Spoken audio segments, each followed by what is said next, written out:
This week is Parshat Bechukotai, the Parsha that concludes the book of Vayikra. People often wonder, what will bring the Jewish people success?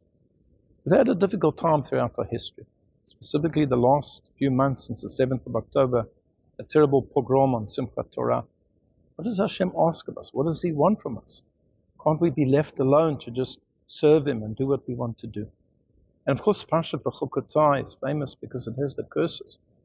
That if we turn our backs on Hashem and we don't serve Him, terrible things will come upon us. But people are mistaken because Parshat Bechukotai is not just about the curses, the tochacha, the rebuke.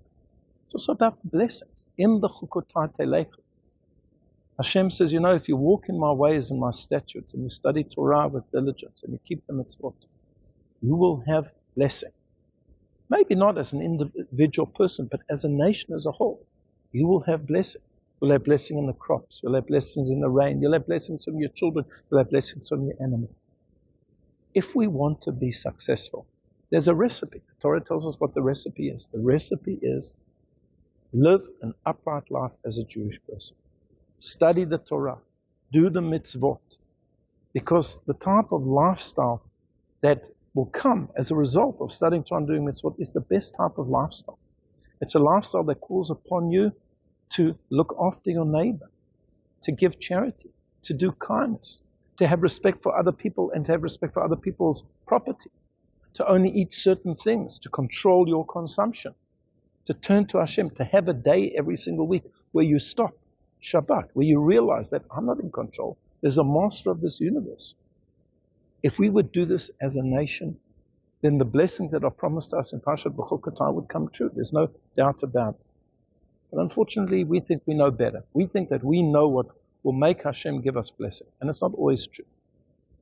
And therefore, I think that we, Klal Yisrael, the Jewish people, have gone through a very hard time. And of course, this hard time has brought us together, has unified us. But what we can do is a commitment to growth. Now, of course, not everybody was raised religious. Not everybody knows what the Torah requires of us. But if you do know what the Torah requires of you, why not share it with somebody else? But not in a way which is lecturing, which is judgmental as a policeman, but rather as a salesman. Why is this a good product? Why, if you keep Torah, will you have a good balanced life? Will you enjoy your family? Will you enjoy everything about what's going on about you? This is what we have to educate, and this is what we have to teach. In Bechukotai telechu, if you walk in my ways, v'natati gishmechem be'itam, I'll give you rains in its proper season. I will give you blessing with your children. It will all come true. If you commit yourself to living the moral and upright way of Hashem. I wish you all a Shabbat Shalom.